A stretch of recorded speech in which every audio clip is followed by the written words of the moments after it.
Next 25 to 30 minutes are related to DDoS. And first of all, we had learned today a lot about AI, and everything was really interesting and affecting your business. So I'm the next one talking about AI. And the title of this presentation is Evolving Threats, Smarter Defenses. My name is Karl, and I'm taking care on security within NetScout organization, and my focus is DDoS protection. So if you talk about DDoS, I guess it's the most underestimated cyber threat and danger for your business and services. You're all afraid of ransomware. You're all afraid of data theft. I'm not sure if you have the same mindset if you talk about DDoS protection or DDoS threats. So let's start on this.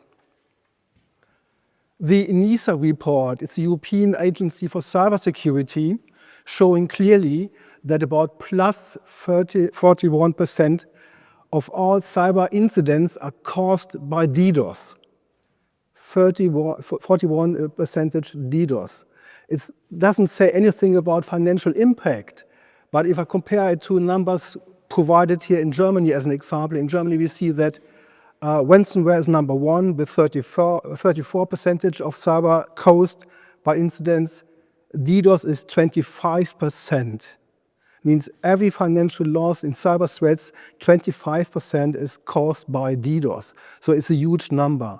And why is DDoS so popular? What is the difference between ransomware and DDoS?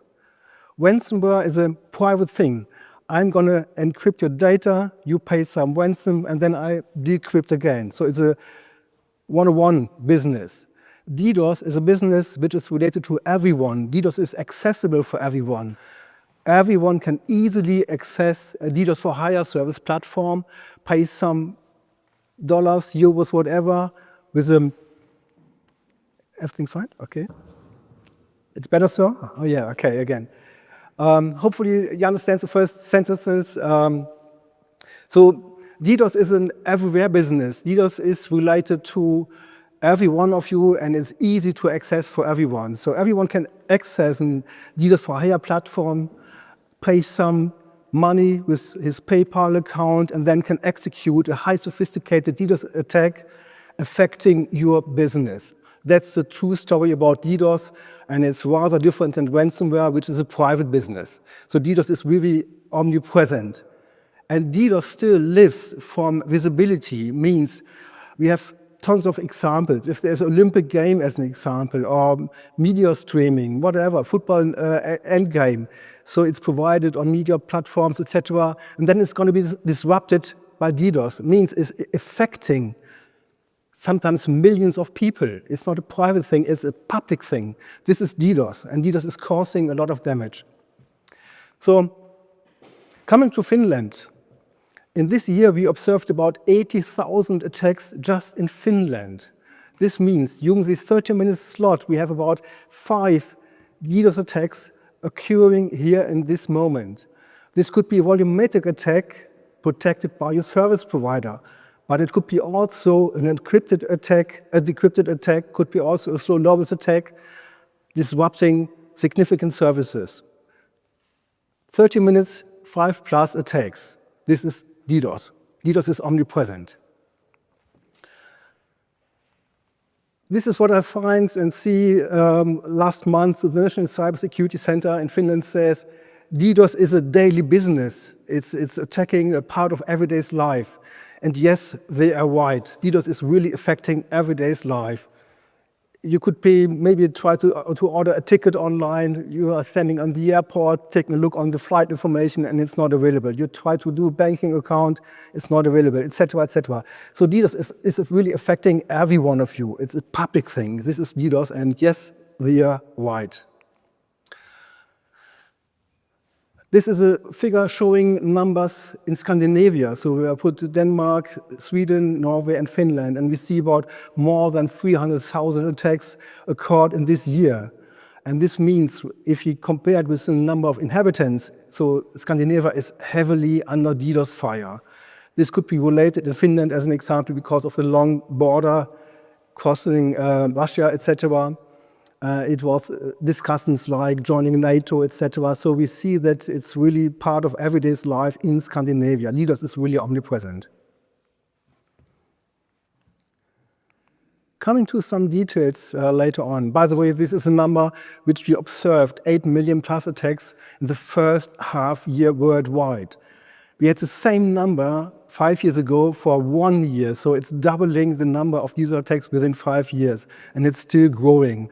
And it's not just compromised IoT devices, it's compromised server, bulletproof hosts somewhere in the world, etc. So DDoS is really increasing business, and these organizations, these DDoS for hire services, these are working like normal organizations. You have C-level management, you have sales, you have product development, help desk, etc. So it's a normal, regular business. These guys are earning money with DDoS. The second part of the story is, rather than the activism groups, it's geopolitical motivated groups like the Russian group No Name 5716. These guys are acting politically motivated and then running their attacks against Western agendas. Many of you will remember in 2022 when the Russian attacked Ukraine, we see directly on the same day at least doubling the number of DDoS attacks against Finland. So you have the longest border next to Russia. It was plus 4,000 kilometers, so it was really directly affecting neighbors to Ukraine. And if you see Ireland and saying, oh, why Ireland?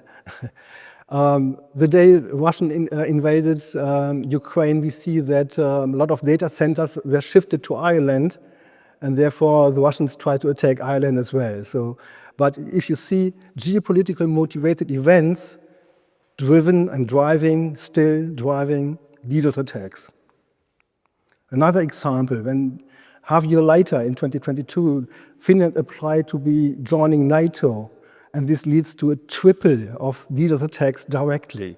That's the same story in Sweden, by the way. So once you're saying we have a Western agenda, an anti-Russian agenda, then you see directly an increase of these attacks. And these attacks are targeting government, critical infrastructure, really affecting everyday's life. And this is what we see is a part of cyber war. And this is an ongoing cyber war. No Name 5716 was taken off some months ago. They are still alive, they are still growing up again. There are still hundreds of servers to be compromised. So they are still there and they're still running attacks, politically motivated with a Russian agenda in between. So, taking a closer look to Finland again, attack details. What do we see? Volume. What do you see? You see large attacks, high volumetric attacks. For sure, this should be blocked by your ISP. But what we see is about 70%, a range of 70% of attacks coming with a low volume, lowest attacks, entering your network because they are under the radar of threshold-based protection levels. Another one is this one, speed. If you see that about 70% coming with a low speed means even it's also hard to detect and hard to mitigate against. And this is for sure what hackers are doing. They're trying to bypass traditional static defense measures. This is what they are doing for sure, and this is the result. We see these slow attacks coming and entering your network. And the next one should really concerns you most. We see a short duration. We see that really half of the attacks are less than 10 minutes. Check your SLA with your service provider as an example. Maybe you have 15 minutes SLA, and we see an attack average 10 minutes. What does it mean? It means a DDoS attack will affect a web service. The web service or firewall, whatever, will be disrupted or lead to an outage. Then you need to do a root cause, saying, oh, what is the cause? Is it the network? Is it the switch? Is it the web server by itself? Is it memory, CPU, whatever? It was DDoS, mostly. 10 minutes. And why is it 10 minutes? Because the hackers do a kind of reconnaissance. They do a target validation. They are checking your environment. They're checking your weakness. And this is part of the story as well. And this is one of the reasons why the time is really shortened up. 2 years ago, the average time was about 30 minutes. Now we're about 15 minutes. So it's really, really speeding up, and it's really more and more dangerous for your business because traditional legacy defense methods are not effective and not good enough. So a quick review on DDoS for hire services. DDoS for hire services are running fully automated. And this means everyone can access these kind of DDoS for hire services platforms, pay some money, and then they can say, okay, let's choose a spoofed IP address coming from a trusted security vendor like Akamai, Cloudflare, Hetzner, Google Cloud, wherever. So they are using compromised addresses from these trusted providers. Easy. Then they say, okay, let's schedule an attack, maybe a layer 4 attack or a layer 7 attack, and let's re-execute this attack maybe once an hour. So they're running their attacks in sequences. It's not one static attack, it's running in sequences. And if you pay enough money for this attack, you can maybe execute this attack for 30 days, occurring every hour with different vectors, by the way. Or they're running you can click on maybe running and executing a carpet bombing attack, means clicking on a /24 network and then sending an attack with low packet rates to maybe 254 hosts directly at once. So you need to protect 254 hosts at once if these kind of attacks are coming. And it's easy for everyone to click on this and saying, okay, let's execute these kind of attacks. And if you're not an expert running a DDoS attack, and most of you are, I guess, not experts in running DDoS attacks, what we clearly see is they have an AI agent popping up and saying, how can I help you to perform, to build, create, and execute a high sophisticated attacks against a target, you name it. They have agents. This is AI driven. You get support. You don't need to be an expert to run a high sophisticated DDoS attack. This is half of the story what we see today. This is long time established, and we see about 600 DDoS for hire platform services. And by the way, most of these DDoS campaigns come in combination with ransomware. Sometimes DDoS is trying to demonstrate the power of these hackers. Sometimes it's about a fork bomb saying, okay, you take a look on your web service and then we are overloading firewalls, whatever. So things is just a combination. We see it really quite often that it's in combination ransomware and DDoS. Coming to the AI part, and we're talking about chatbots. And this is really quite easy. Today, if you enter these DDoS for hire platforms, they're using AI chatbots. So they create a high sophisticated attack, and this is just a small picture. And it's really saying, please create a high sophisticated attack against your company. And then they create this kind of attack. It's really driven by chatbots. This is not utopia, this is real daily business. It's used by leaders for hacktivism groups and geopolitical news. So it's really easy for everyone using chatbots today. This is the AI part on this story. And let's take a quicker look on this in detail. I mentioned before, these guys do network analysis. These guys are scanning your network and looking for your weakness, your vulnerabilities upfront the attack. Then they're creating multi-vector attacks, orchestrating with AI agents. So they're using multiple vectors, layer 4 combining with layer 7, DNS combining with layer 4, TCP/SYNC, whatever. This is the story. These guys using AI to orchestrate these multi-vector attacks.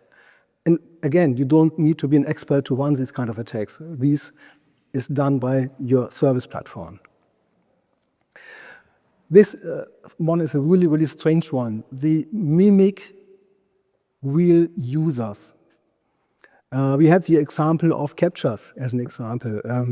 It was in September 2 months ago, where AI chatbot agent was bypassing a Cloudflare captcha-based website. And it was not counting how many bicycles are in these 9 windows. It was just the mimic of a human behavior. It was saying, what is the typical mouse movement? What is the typical clicking rate, etc. And this is the analysis these CDN providers are using upfront before they're saying, please count the bicycles in these windows. So it was really easily to bypass these trusted cloud environments. It's done by chatbots.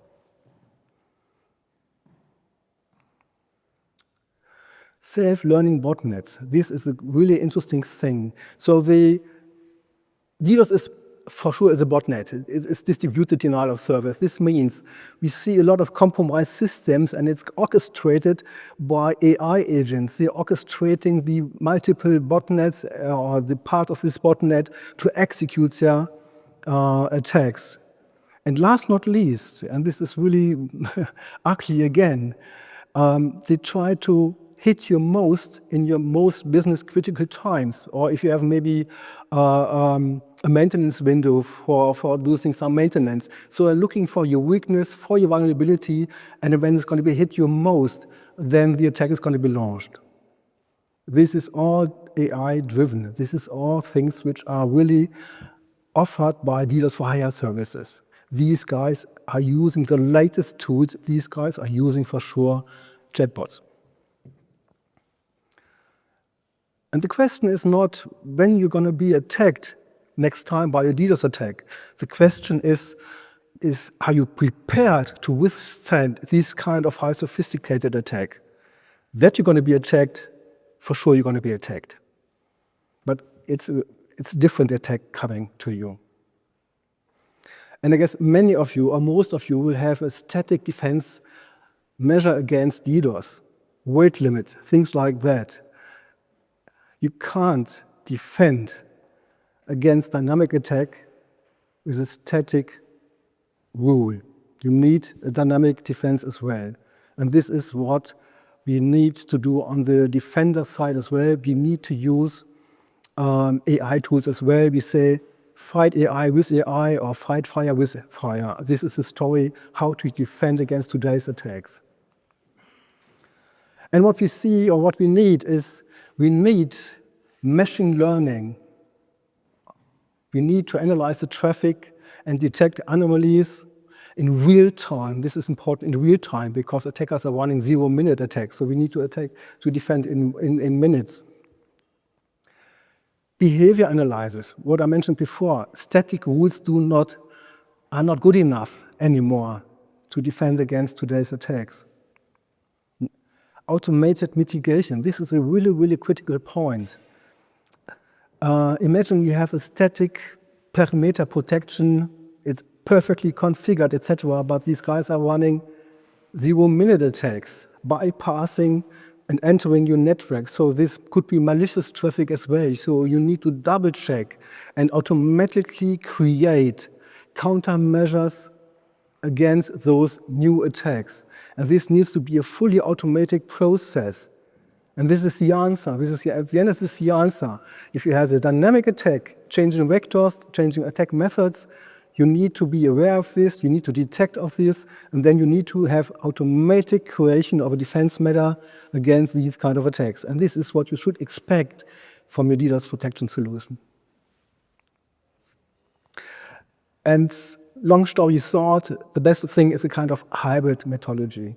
The best thing is a hybrid approach, means protecting against volumetric attacks. This is a clearly focused business from your service providers, from large CDN providers, etc. They are well prepared to protect against volumetric attacks.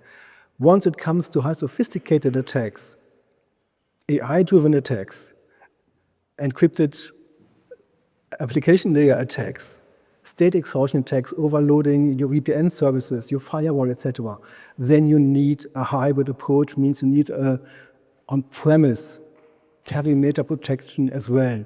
And only the combination is the best way in today's time to protect against these modern DDoS attacks. This is the story. You should talk to your service provider if you're close to these guys and ask them about how to protect against application layer attacks, which will be encrypted, etc., etc. You need to ask these questions and to find an answer, and hopefully you find a fully automatic answer. And this is one thing most of you, I guess, don't do. In case of your resilience, and I guess many of you are NIS2 related, you need to check your resilience against these attacks. Do some pen testing, do this pen testing once a year, etc. Security audits. If you're a finance organization, for sure you need to be audited, etc. But take DDoS in consider DDoS as a part of your tool sets for your resilience. DDoS should be tested as well. Not only are you prepared to defend against ransomware, against data theft, are you prepared against DDoS? And what's the protection level of your DDoS currently? And this is a small slide. I'm not talking about products. This is a small slide showing how an on-prem solution should work, AI-driven solution should work. I mentioned before, you have on the perimeter, maybe you have an on-premise system which is perfectly configured, measure, which is fitting to your environment, your local environment, to your data center, to your web services, your file services, DNS services, whatever, it's perfectly configured. But you should need to double-check traffic which is entering your network, and we're talking about 0 minute. And the traffic which is mirrored data entering your network should be analyzed as well. And once it's going to be malicious, it should be delivered in a kind of protection group, is a kind of malicious protection group, then should be automatically, countermeasures should be created, set against this kind of traffic. And once it's going to be successful, protected, then new countermeasures should be part of your defense architecture, of your defense countermeasure. So the blocking mechanism is going to be updated. So this is a repeating process, means double-checking traffic entering your network, identifying, detecting malicious traffic, building new, fully automated countermeasures against, and then update your blocking. And this is the dynamic answer to dynamic attacks today. And this is what you should take in consideration. This is what is DDoS today about. And this is the end of my presentation. So, last slide. If you're interested in things like this, we have a real-time monitor. It's Horizon.net, where you can see in real time DDoS attacks, can see targets, who is target, where are the attacks coming from, what are they using, what industry is attacked, etc. We have a threat report which we release twice a year, where we find really detailed information. And last but not least, we have a threat hunting blog. It's a blog from experts to experts, means they're explaining in detail maybe how a Noname 5716 attack is created and built and how you should set the defense matters, etc. This is expert to expert. And this is now the end of my presentation. And I have to say thank you really much. And please keep in mind, DDoS is affecting your business daily. Thank you.